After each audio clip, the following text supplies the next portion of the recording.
നെയ്ച്ചോറ് ബാക്കിയായി കഴിഞ്ഞിട്ട് നിങ്ങൾ അത് വെച്ചിട്ട് പുട്ടുണ്ടാക്കി നോക്കിയിട്ടുണ്ടോ? ഇല്ലെങ്കിൽ ഒന്ന് ഉണ്ടാക്കി നോക്കൂ കേട്ടോ, നല്ല ടേസ്റ്റാണ്.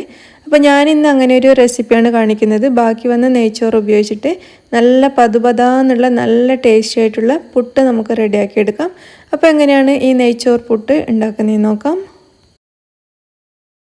ഇതിനു വേണ്ടി ഞാനിവിടെ എടുത്തിട്ടുള്ളത് 3 കപ്പ് നെയ്ച്ചോറാണ്. ഇതിപ്പോൾ നെയ്ച്ചോറ് ഉണ്ടാക്കിയിട്ട് ബാക്കി വന്നിട്ട് ഞാൻ ഫ്രിഡ്ജിലെടുത്ത് വെച്ചതാണ്.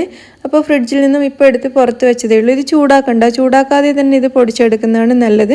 അപ്പോൾ നിങ്ങളുടെ കയ്യിൽ നെയ്ച്ചോറ് ബാക്കിയുണ്ടെങ്കിൽ അത് ചൂടോട് കൂടിയിട്ട് പൊടിച്ചെടുക്കരുത്. തണുത്ത് കഴിഞ്ഞാൽ അല്ലെങ്കിൽ ഫ്രിഡ്ജിൽ വെച്ച് നെയ്ച്ചോറോ എടുത്തിട്ട് പൊടിച്ചെടുക്കുക. ചൂടോട് കൂടിയിട്ട് പൊടിക്കാൻ ശ്രമിച്ചു കഴിഞ്ഞാൽ അതൊരു ഉണ്ട പോലെയാണ് ഉണ്ടാവുക, പൊടിഞ്ഞു കിട്ടില്ല. അപ്പോൾ നമുക്ക് ഈ നെയ്ച്ചോറ് മിക്സിയുടെ ജാറിലിട്ടിട്ട് ഒന്ന് പൊടിച്ചെടുക്കാം.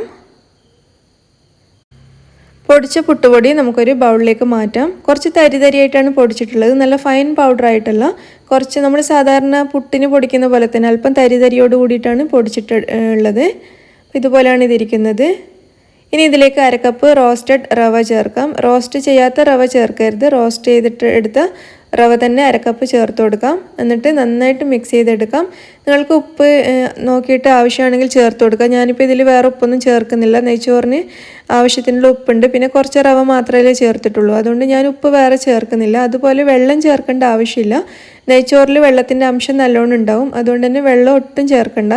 റവ ചേർത്തിട്ട് മിക്സ് ചെയ്തെടുത്താൽ മാത്രം മതി. നമ്മുടെ പുട്ടുപൊടി ഇവിടെ റെഡി ആയിട്ടുണ്ട്. ഇനി നമുക്ക് പുട്ടുണ്ടാക്കാൻ തുടങ്ങാം. സാധാരണ പോലെ തന്നെ തേങ്ങയും ചേർത്തിട്ട് പുട്ടുകുറ്റിയിൽ നമുക്ക് നിറച്ച് കൊടുത്തിട്ട് പുട്ടുണ്ടാക്കാം.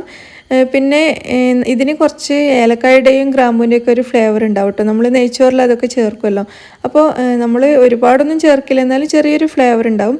അപ്പോൾ ഏലക്കായുടെയും ഗ്രാമ്പൂൻ്റെയും ഫ്ലേവർ ചില ആളുകൾക്ക് പുട്ടിൻ്റെ കൂടെ അത്ര ഇഷ്ടമുണ്ടാവില്ല. അപ്പോൾ അങ്ങനെയുള്ളവർ ഇത് ഉണ്ടാക്കാതിരിക്കുകയായിരിക്കും നല്ലത്, കാരണം അതിൻ്റെ ഒരു ഫ്ലേവർ നല്ലോണം ഇതിലുണ്ടാവും. അപ്പോൾ അത് ഇഷ്ടമുള്ളവർക്ക് ഇതുപോലെ ഉണ്ടാക്കി കഴിക്കാം. അപ്പോൾ പുട്ടുകുറ്റിയിൽ ഇത് നിറച്ചിട്ടുണ്ട്. ഇനി നമുക്കിത് അടുപ്പത്തേക്ക് മാറ്റാം. പുട്ടുണ്ടാക്കാൻ വേണ്ടിയിട്ട് പുട്ടുപാനിയിൽ വെള്ളം വെച്ചിട്ടുണ്ടായിരുന്നു, നന്നായിട്ട് തിളച്ചിട്ടുണ്ട്. ഇതിൻ്റെ മുകളിലേക്ക് നമുക്ക് പുട്ടുകുറ്റി വെച്ച് കൊടുക്കാം, അടച്ചു വെക്കാം. പുട്ടിനിപ്പോൾ നന്നായിട്ട് ആവി വരാൻ തുടങ്ങിയിട്ടുണ്ട്.